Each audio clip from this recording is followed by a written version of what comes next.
बेहद करीब से देख पाएंगे। इस रॉकेट के पेलोड, फेयरिंग सहित 4 हिस्से हैं। पहले हिस्से में ये 2 ठोस जो आपको नजर आ रहे हैं रॉकेट बूस्टर्स S-200, इसमें 205 टन ठोस रॉकेट ईंधन भरा है। इसके ईंधन ने इग्निशन के बाद इसकी गति को कंट्रोल नहीं किया जा सकेगा। जैसे दिवाली का पटाखा होता है ना, मतलब एक बार आग लगा दी तो फिर उड़े गए, बहुत कुछ वैसा ही। दुनिया के सबसे बड़े ऑपरेशनल सॉलिड प्रोपेलेंट बूस्टर्स में से ये एक है।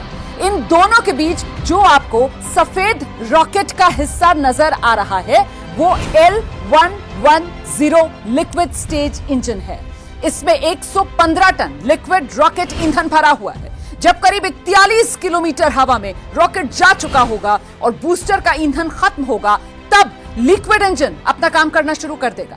रॉकेट के उड़ान भरने के 200 सेकेंड बाद इसमें इग्निशन होगा और सबसे जटिल हिस्सा high thrust cryogenic upper stage, तकनीकी भाषा में C-25 नाम इसको दिया गया है। अभी तक सिर्फ 6 देश ही इस क्रायोजेनिक इंजन को बना पाए हैं और हिंदुस्तान भी उन्हीं में से एक है। इसकी खासियत यह है कि बेहद कम तापमान पर रॉकेट ईंधन का इस्तेमाल करता है। इसमें 28 टन लिक्विड ऑक्सीजन और लिक्विड हाइड्रोजन भरा हुआ है। तो इन तीनों इंजन की जिम्मेदारी है सबसे ऊपर वाले हिस्से में फिट चंद्रयान के इंटीग्रेटेड मॉड्यूल को पृथ्वी की बाहरी कक्षा में पहुंचाना। वैसे आपको बता दें कि इस LVM-3 रॉकेट की सफलता की जो दर है वो 100% मतलब 100% रही है। पिछले 6 लॉन्च जो हैं वो सफल रहे हैं। चंद्रयान 2 भी इसी सीरीज के रॉकेट से आसमान में गया था। रॉकेट के 3 हिस्से जिस चंद्रयान को ले जाने के लिए जुटे हैं वो यहां पर लगा है, यानी सबसे ऊपरी हिस्से में, और इसी में है चंद्रयान का इंटीग्रेटेड मॉड्यूल। इसके भीतर वही प्रोपल्शन मॉड्यूल है जिसके ऊपर चंद्रयान 3 फिट है। चंद्रयान यानी लैंडर और उसके भीतर रखा हुआ रोवर, जिसकी मंजिल है चंद्रमा के दक्षिणी ध्रुव पर लैंडर को सकुशल चांद पर उतारना और रोवर को चंद्रमा की सतह पर चहलकदमी करना। वही रोवर चांद के रहस्य से पर्दा उठाएगा, क्योंकि चांद के दक्षिणी ध्रुव पर आज तक कोई नहीं पहुंचा है।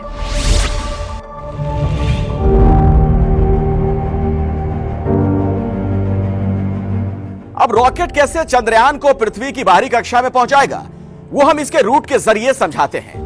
ये जो मेरे पीछे आप लॉन्च व्हीकल्स देख रहे हैं, दोनों S-200 बूस्टर के एक साथ इग्निशन के बाद उड़ान भरेगा। उस वक्त रॉकेट की रफ्तार होगी 1627 किलोमीटर प्रति घंटे। इसके बाद L-110 liquid stage engine start होगा। लॉन्च के 108 सेकेंड बीत जाने के बाद रॉकेट तब तक आसमान में 45 किलोमीटर ऊपर पहुंच चुका होगा। रफ्तार बढ़कर हो जाएगी 6437 किलोमीटर प्रति घंटे। इसके बाद दोनों बूस्टर 127वें सेकंड में यानी करीब 2 मिनट के बाद रॉकेट से अलग होंगे। तब तक आसमान में 62 किलोमीटर ऊंचाई पर रॉकेट पहुंच चुका होगा। रफ्तार बढ़कर पहुंच चुकी होगी करीब 7000 किलोमीटर प्रति घंटे। इसके बाद चंद्रयान 3 को वायुमंडल की गर्मी और नुकसान से बचाने वाली हीट शील्ड अलग होगी, यानी जिस हिस्से में चंद्रयान का इंटीग्रेटेड मॉड्यूल है वो अलग होगा और चंद्रयान का इंटीग्रेटेड मॉड्यूल खुले आकाश में दिखने लगेगा।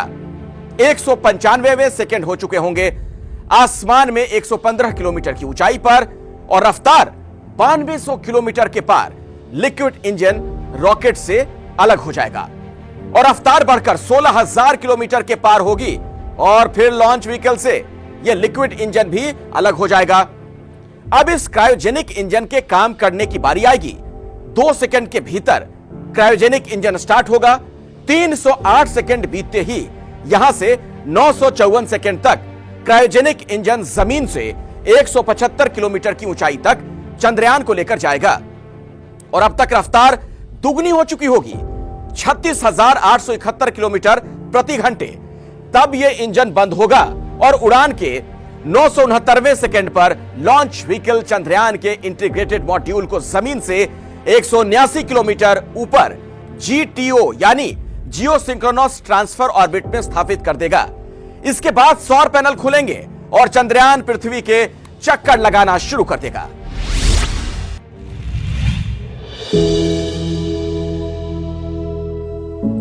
यहीं से अगले 1 महीने तक चंद्रयान पृथ्वी के चक्कर काटने के बाद और धीरे धीरे चरणों में अपनी कक्षा बढ़ाने के बाद चांद की कक्षा में प्रवेश करेगा। चंद्रमा की कक्षा में प्रवेश के बाद 100 किलोमीटर की कक्षा में आने के बाद लैंडर को प्रोपल्शन मॉड्यूल से अलग किया जाएगा।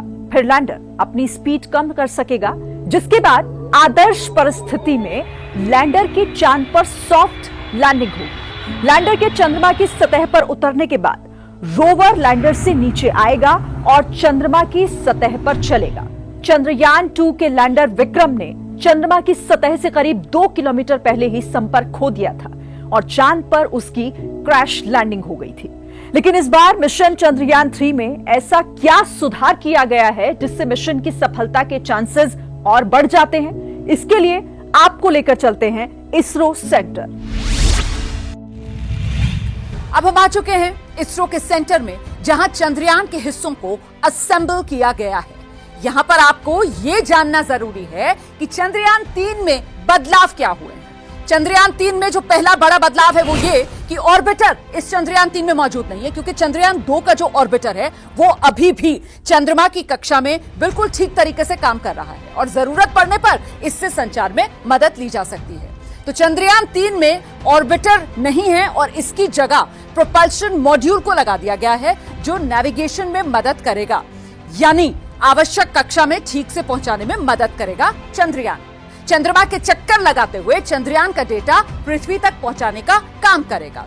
और साथ ही आपको बताती हूं कि जो लैंडर है उसको इस बार और ज्यादा मजबूत बनाया गया है, ताकि लैंडिंग का प्रभाव झेलने में वो बेहतर रहे। पिछली बार आप जानते हैं लैंडिंग के वक्त ही गड़बड़ी हो गई थी। लैंडर के पैर जो हैं वो इस बार और अधिक मजबूत बनाए गए हैं, ताकि जो लैंडिंग का इंपैक्ट है उस समय ज्यादा मजबूती से चांद पर कदम अपने जमा सके।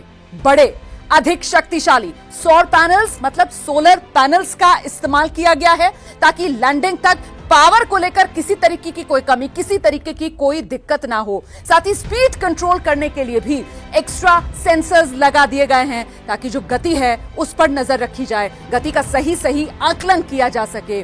और साथ ही इसमें कई फॉल बैक यानी वैकल्पिक सिस्टम और सेंसर्स लगाए गए हैं, ताकि किसी सिस्टम किसी सेंसर में अगर कोई दिक्कत होती है, कोई फेल हो जाता है, तो फिर उसकी जगह दूसरा सिस्टम, दूसरा सेंसर काम कर सके। चंद्रयान 2 लैंडर की विफलता की वजह बनने वाली जो सॉफ्टवेयर की समस्या थी ना, उसे इस बार पूरी तरीके से ठीक कर लिया गया है। लैंडर में अब 5 मोटर की जगह इस बार 4 मोटर ही लगाए गए हैं और इस वजन का इस्तेमाल जो है वो दूसरे काम में लिया गया है। मतलब लैंडर में इस बार चंद्रयान 2 के मुकाबले फ्यूल ज्यादा है, जिससे लंबे समय तक बेहतर नेविगेशन मिल सकेगी और गलती की गुंजाइश ना रहे। इसके लिए सैकड़ों बार इस पूरे सिस्टम की टेस्टिंग भी की जा चुकी है। करीब 3